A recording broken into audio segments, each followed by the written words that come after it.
Hey, welcome to Mom's Fit Life. This is your August newsletter. This is going to be a core cable workout. However, you can modify this to do it at home if you don't have access to a cable machine at your gym or a cable machine, period. But some of you also have a cable machine at home, so I wanted to give you some options for that as well. You can always just anchor a band in your door, or if you have a really stable post, you can put it around. So if you're joining me at home, grab your bands. Otherwise, find some room on a cable machine and let's get going.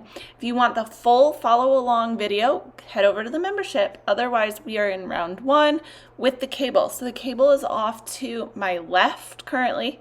Feet are square, slight bend in my knees, hips are slightly pushed back, core engaged. And then we're doing a rotation here.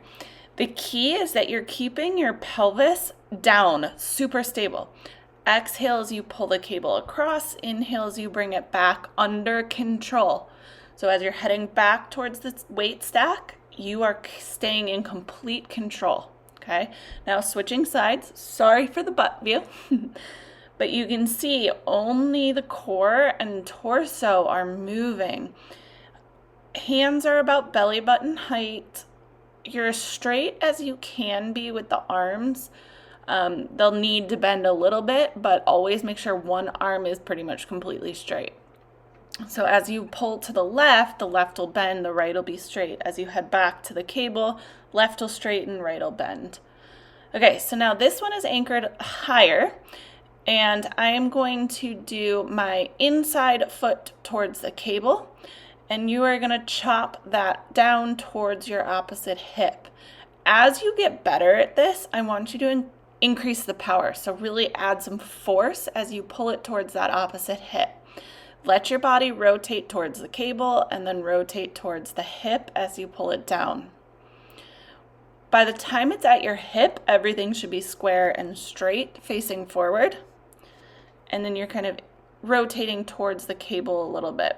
Okay, same thing from behind. Inside leg is forward.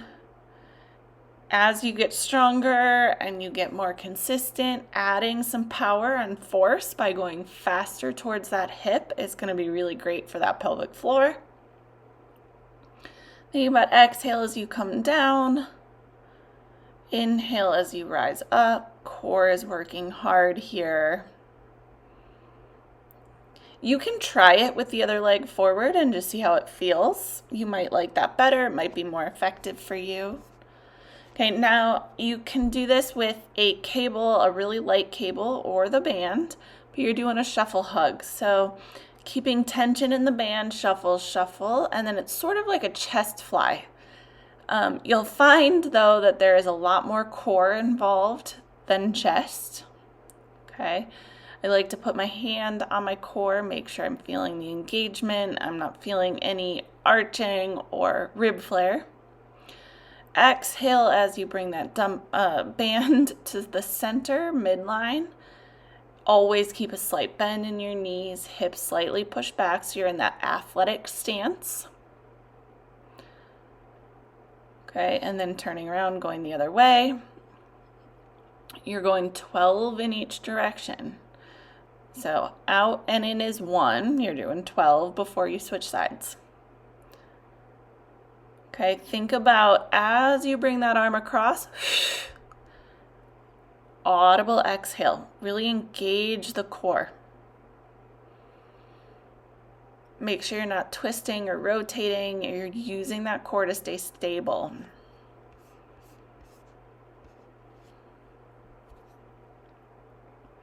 And then if you can pick up the pace, feel free. Just make sure that you can actively engage the core with the pull across. And then you can also increase the band or the cable for more resistance. Okay, so now we're grabbing a dumbbell. So you won't need the cable at all for this. We're going to go into an airplane pass.